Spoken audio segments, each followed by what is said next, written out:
a la presentación del tema Bases de datos, diseño, gestión y nuevas estructuras, el cual se encuentra incorporado en la unidad 3, recursos de tecnología de información, de nuestra materia.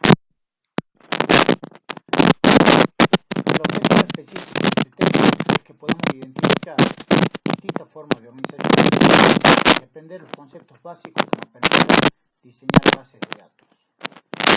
La bibliografía, como siempre, el material preparado por la cátedra disponible en la plataforma Moodle, y el capítulo 6, Fundamento de Inteligencia de Negocios, Base de Datos y Administración de la Información, del libro Sistema de Información Gerencial de Laudo y Laudo. Una buena definición y estructuración de los datos con que va a trabajar nuestro sistema informático es fundamental si queremos obtener información exacta, oportuna y relevante para la toma de decisiones.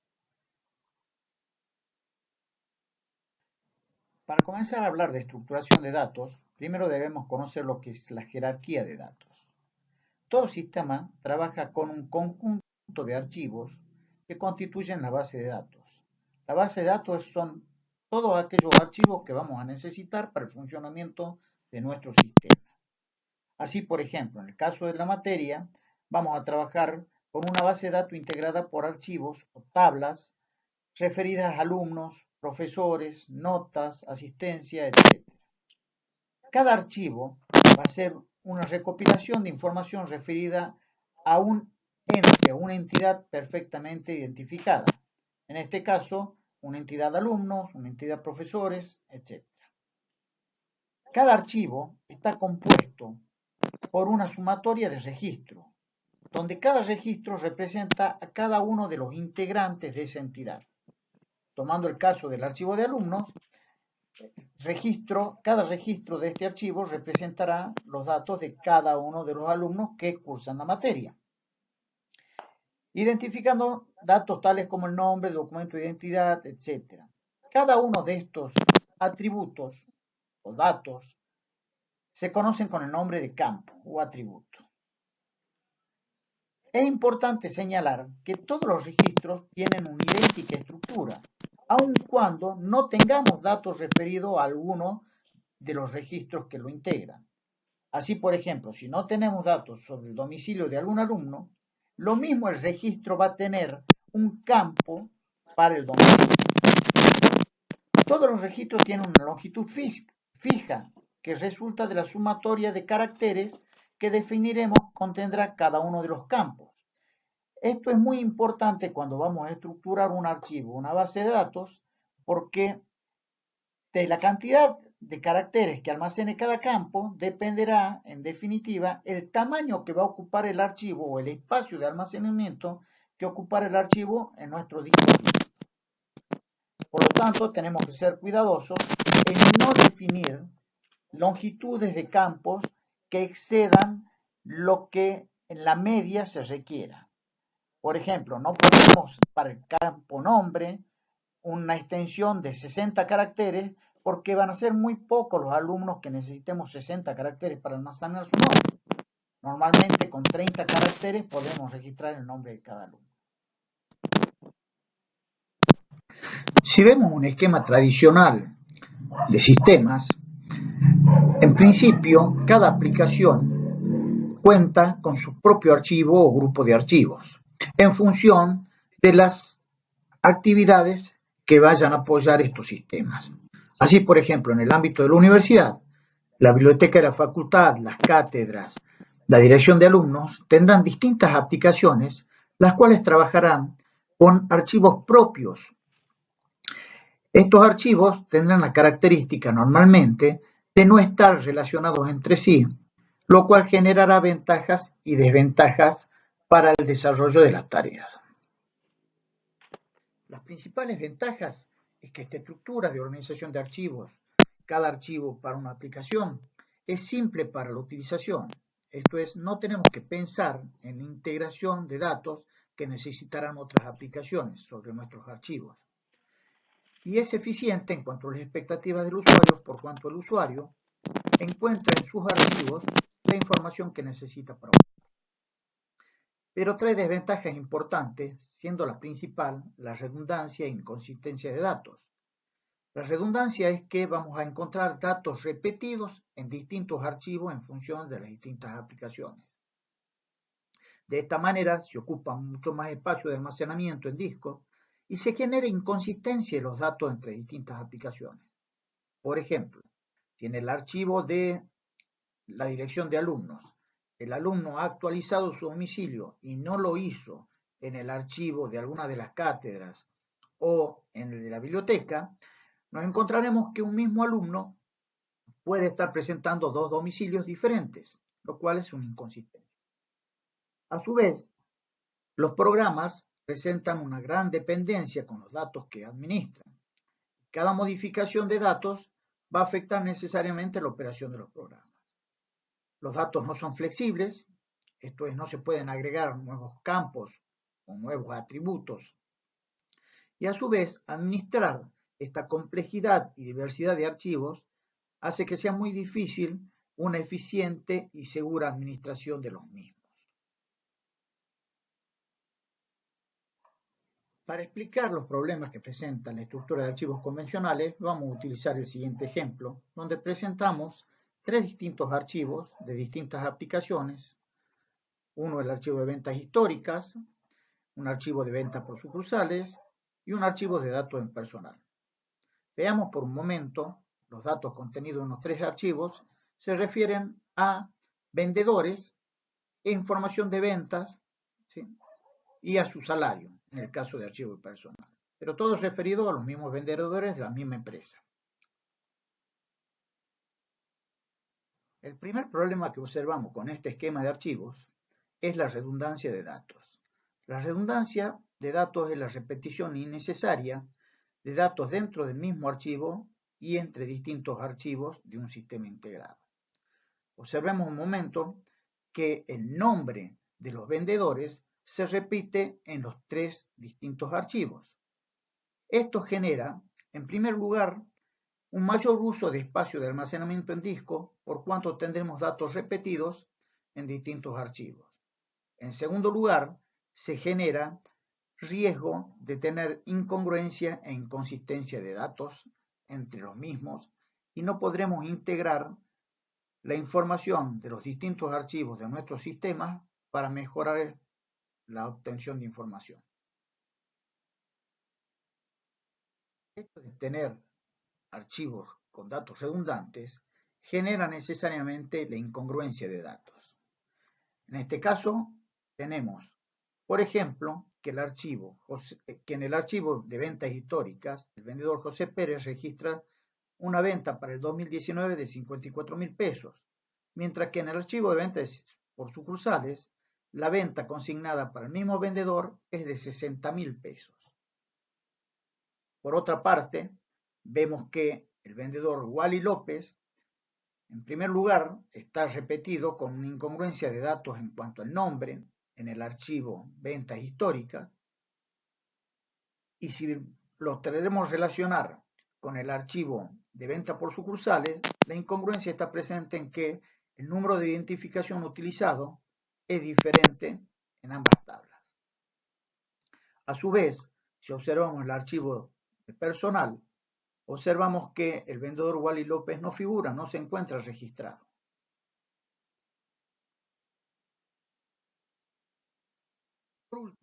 Por último, vemos que también estos archivos presentan inconsistencias de datos. La inconsistencia de datos la observamos en primer lugar en el número de identificación, mientras que en el archivo de ventas históricas y en el archivo de ventas por sucursales el código de identificación de los vendedores es de 4 dígitos, en el archivo de personal es solamente de 3 dígitos.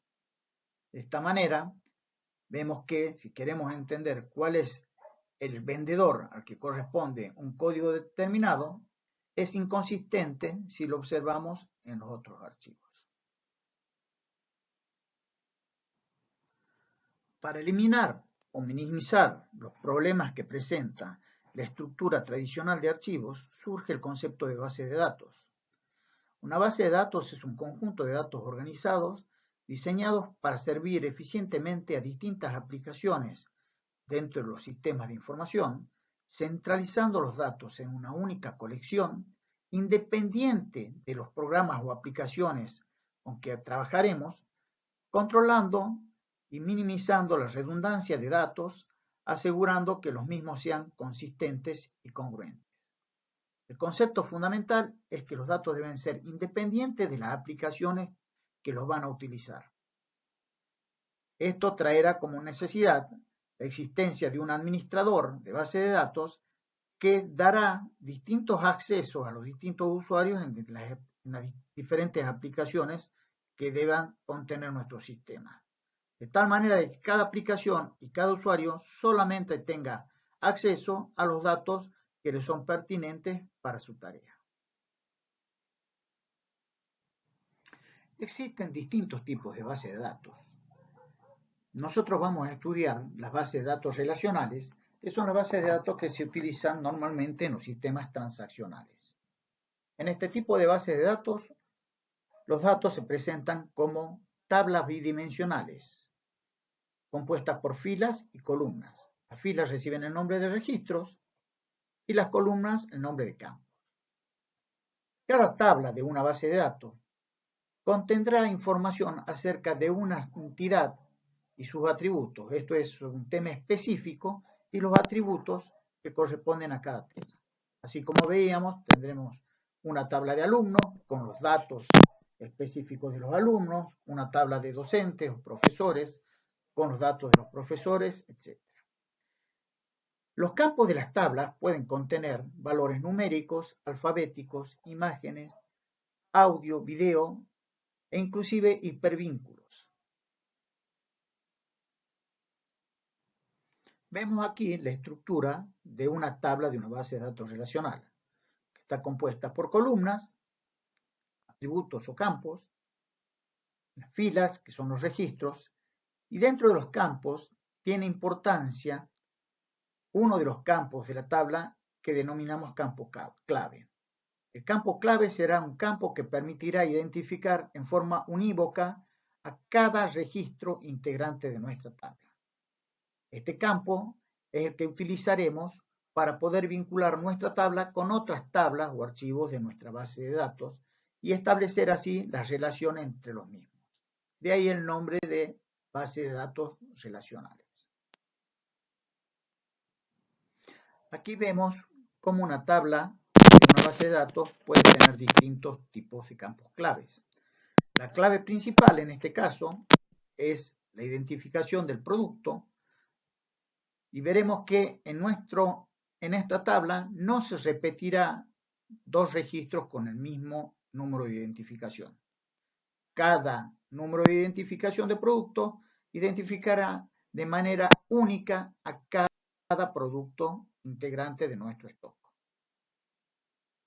Por su parte, la clave externa foránea, en este caso el código de proveedor, vemos que sí se repite porque la clave externa hace referencia a el proveedor de estos artículos y un proveedor puede ser el mismo para distintos productos. Ahora bien, en la tabla de proveedores, este campo, que es la clave externa en la tabla de artículos, pasar a ser la clave principal. Vemos acá una estructura a modo de ejemplo de una base de datos relacional compuesta por 8 tablas y vemos la relación o la vinculación que se establece a través de los campos claves entre las distintas tablas. Noten que las vinculaciones se realizan a través de los campos claves principales y de claves foráneas. Para diseñar de manera eficiente una base de datos, necesitamos seguir un proceso, una metodología. Recordemos que la definición de la estructura de una base de datos se encuentra como uno de los puntos a desarrollar en el diseño detallado en el método de ciclo de vida. Es aquí donde diseñaremos la estructura de nuestras tablas para pasarla posteriormente a los programadores que en la etapa de construcción procedan a construir con el gestor de base de datos determinado las mismas. El primer punto es determinar la finalidad de la base de datos. Esto es, qué aplicación estamos por desarrollar y qué datos necesitamos para que la misma funcione. En este punto debemos ser analíticos y pensar exhaustivamente en todos los datos necesarios para que nuestra aplicación pueda funcionar. Pero también debemos pensar en aquellos datos que, si bien no son imprescindibles para nuestra aplicación, podrían incorporarse para ser accedidos por otras aplicaciones. Por ejemplo, si nuestra cátedra desarrolla una tabla de alumnos, es probable que no nos interese el origen de los alumnos desde el colegio secundario. O sea, no nos interesa identificar de qué colegio secundario provienen los alumnos que cursan la materia. Pero es un atributo que podría incorporarse en la tabla de alumnos para luego ser utilizado por alguna otra aplicación que la facultad quiera desarrollar, por ejemplo, para llevar una estadística de alumnos ingresantes por colegios. De esta manera, tenemos una visión integral de los datos en nuestro sistema. El segundo punto es buscar y organizar toda la información necesaria atinente a nuestra aplicación. Reunir todos los datos que vamos a requerir y listarlos. El tercer paso es pensar en distintas tablas que vamos a necesitar. Por ejemplo, en un sistema de facturación necesitaremos tablas con datos de clientes, de facturación, de artículos, de forma de pago. Esto es, entidades que podemos definir claramente en forma individual. Cada tema pasará a ser una tabla. Contando ya con los datos necesarios y con una primera estructura de tablas, debemos agrupar los datos que van a ser incorporados en cada una de las tablas. Esto es, todos los datos que, como en el ejemplo anterior hablamos de facturación, identifican al cliente, se agruparán para la tabla de cliente. Los de artículos con la tabla de artículos y así sucesivamente. El paso siguiente será especificar las claves principales para cada tabla. Esto es, cuál será el campo clave que identificará en forma unívoca cada uno de los registros de nuestra tabla. Recordemos que estas claves deben ser únicas y no deben repetirse entre distintos registros. Continuando con nuestra construcción, tendremos que definir las relaciones entre tablas. Tendremos que examinar cada tabla y decidir a través de qué clave o campo clave se vincularán las mismas. Aquí podremos identificar, en algunos casos, campos claves por años necesarios incorporar en cada una de nuestras tablas. En la definición de claves es importante pensar en un código o un número que represente de nuevo unívocamente a cada registro. Por ejemplo, si vamos a trabajar con clientes o con proveedores, la clave candidata para ser campo clave sería el número de quit, porque es un número que no se repetirá entre distintos clientes. En el caso de alumnos sería el número de documento. No hay que ser creativos en pensar de crear códigos o campos claves. Lo que se debe hacer es pensar qué característica tiene cada uno de los integrantes de una entidad, cada individuo, que sea único y que no se repita. Luego de definir las relaciones, ajustaremos el diseño que hayamos realizado, revisando posibles errores. Una forma de hacer esto es trabajar con algunos datos cargados en cada una de las tablas, lo que nos permitirá visualizar más fácilmente posibles errores. Finalmente, una vez diseñadas todas las tablas, deberemos aplicar las reglas de normalización de bases de datos. Estas reglas nos permitirán comprobar si las tablas están estructuradas correctamente. Más adelante veremos un caso práctico de cómo se aplican las mismas. Definidas las tablas, sus relaciones y normalizadas las mismas, es importante detenerse en definir claramente los atributos de cada uno de los campos componentes de las tablas. El primer punto será definir el tipo de campo o el tipo de datos que almacenará cada cada campo. Así sabemos que podemos tener datos numéricos, datos alfabéticos, datos lógicos, de fecha, etc. Acá es importante definir cuál es el mejor tipo de campo que corresponde al dato que se almacenará en el mismo. Esto nos permitirá, al momento de la creación, definir reglas de validación. Por ejemplo, si definimos que un campo es numérico, podremos decir que el campo solo puede almacenar valores mayores a 0 o a 1000 o menores a un valor determinado o en un rango de valor determinado, lo que ayudará al momento de la captura de datos a evitar inconsistencias. Otro tema importante, como hablamos anteriormente, es definir correctamente la longitud, o sea, la cantidad de caracteres que almacenará cada campo. Aquí tenemos que ser lo más precisos posible, estimando para la generalidad de los datos que vamos a almacenar cuál sería la longitud óptima para almacenarlos. Determinar longitudes escasas o cortas hará que detrunquemos información. Longitudes excesivamente grandes harán que desperdiciemos mucho espacio de almacenamiento en el disco de nuestra computadora. En el caso de definición de datos numéricos, definiremos la cantidad de decimales, como decíamos, veremos reglas de validación, y algo muy importante, tendremos que definir para cada campo de la tabla si el mismo será indexado o no.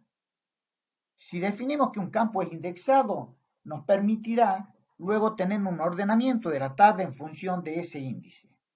Por ejemplo, si queremos contar con un listado de alumnos ordenados por orden alfabético, deberemos fijar que el campo que tiene el nombre de los alumnos sea indexado. No todos los campos deben ser indexados, solamente los que sean necesarios. Las bases de datos se crean y se gestionan a través de un sistema de administración de bases de datos. Es un sistema, un software, que permite la creación de las bases de datos, la definición de su estructura, así como también la administración de los datos almacenados en ello, y sirve como interfase entre los datos y los programas que vayamos a diseñar para administrarlos. Básicamente es una herramienta que, como decíamos, permite crear las bases de datos y realizar tres funciones básicas con los mismos. Estas funciones son la de selección, proyección y unión. Selección consiste básicamente en seleccionar algún dato almacenado en una tabla para una realización específica, por ejemplo, una consulta. La proyección permite unir bases de datos a través de los campos claves para mostrar información sin generar una nueva tabla física. Y la unión, al igual que la proyección, permite combinar bases de datos pero generando nuevas tablas en función de los datos existentes de las tablas que hemos relacionado. Todo gestor de base de datos cuenta básicamente con los siguientes componentes. El primero, el motor, es el componente que realiza todas las operaciones físicas sobre la base de datos. Se encarga de controlar las restricciones de integridad y de administrar las tablas de nuestra base. El diccionario de datos contiene las definiciones de todas las tablas de las bases de datos, tal como fueron creadas. Esta información se guarda habitualmente en tablas de sistema que frecuentemente se encuentran ocultas, pero que pueden ser leídas por los programadores de aplicaciones. El procesador de consultas es un componente que permite generar listados con los datos almacenados en nuestras tablas. El lenguaje de consulta que se utiliza más comúnmente es el conocido con el nombre de SQL, Structured Query Language. Estas consultas pueden ser realizadas a través de comandos simples o de interfaces gráficas por el usuario y también por los programadores. El generador de reportes es tan importante como el almacenamiento y de organización de datos. Es el que permite recuperar la información almacenada en las bases de datos para satisfacer las necesidades del usuario. Permite que de una manera ágil y sencilla y sin necesidad de escribir comandos de programación, un usuario pueda definir listados con los datos necesarios. Al igual que el generador de reporte, el generador de formularios nos permite crear formularios, los cuales se utilizan principalmente para el ingreso de datos o carga de datos de manera simple y amigable para el usuario. El generador de aplicaciones es básicamente el módulo que permite al programador escribir programas en lenguaje utilizado por el gestor de la base de datos para construir las aplicaciones de nuestro sistema. Por último, todo sistema gestor de base de datos debe tener un módulo administrador de seguridad y utilidades que permita que el administrador de las bases de datos, la persona encargada de administrar la base de datos, pueda asignar permisos y privilegios a los usuarios. Estos permisos podrán ser de acceso a determinadas tablas y una vez accedidas a estas tablas, qué tareas puede realizar con la información almacenada en los distintos campos. Por ejemplo, edición o modificación, borrado de datos, copia de datos, etc. Entre los sistemas gestores de base de datos más conocidos para PC de escritorio están el Microsoft Access, integrante del paquete Office de Microsoft, el VisualFox. Para grandes computadores se utilizan el DB2, Oracle, SQL Server, y hay paquetes, administradores de base de datos freeware o de fuente abierta, como por ejemplo el MySQL, el PostgreSQL, etc. Tenemos una gran batería y una gran variedad de gestores de bases de datos, los cuales cumplen básicamente las mismas funciones. Dijimos que el último punto en el proceso de creación de una base de datos era la normalización. La normalización básicamente es ajustar nuestra base de datos a ciertas normas definidas técnicamente. Su objetivo es reducir y simplificar la estructura de nuestra base de datos, descomponiendo la información en varias entidades para poder eliminar redundancias e inconsistencias, reducir el espacio requerido para almacenar los datos en nuestros discos y facilitar la actualización de los datos y de las relaciones entre tablas. Existen varias formas normales que componen la guía de trabajo de la normalización de base de datos. Nosotros vamos a analizar solamente las primeras 3 formas normales. La normalización busca conseguir que cada atributo de una entidad dependa, en primer lugar, solamente de la clave. Esto nos permite evitar redundancias. Se obtiene separando en una nueva tabla o una nueva entidad todos los atributos o campos que tienen múltiples valores para una determinada clave. La segunda forma normal busca que todos los atributos dependan de la clave completa. Esto es buscar de separar en una nueva tabla todos los atributos con dependencia incompleta, es decir, que no dependan de toda la clave. Y por último, la tercera forma normal busca evitar dependencia de atributos transitivas. Esto es, separar en una nueva tabla los atributos que dependen de otro atributo de una tabla que no es considerado campo clave. Para poder entender estas 3 formas normales, vamos a utilizar un ejemplo. A modo de ejemplo, vamos a suponer que usted es un broker o un operador del mercado de acciones de la Bolsa de Comercio.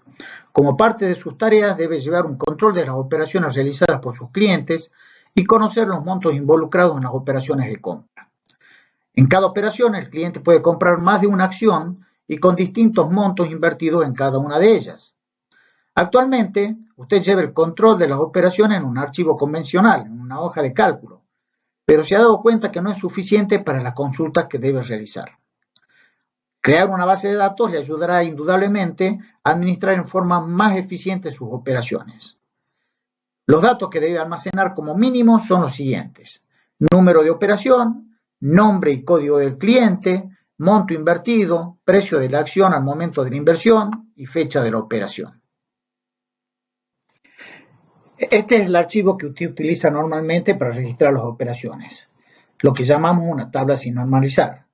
Vemos que está compuesto por los campos operación, fecha, código de cliente, nombre del cliente, código del valor, nombre del valor, cantidad y precio. Podemos apreciar rápidamente que hay una gran redundancia de datos. Tenemos en cada registro repetición de la fecha, repetición del código del cliente y el nombre, repetición del nombre de los valores, etc. Vamos a proceder a normalizar esta tabla.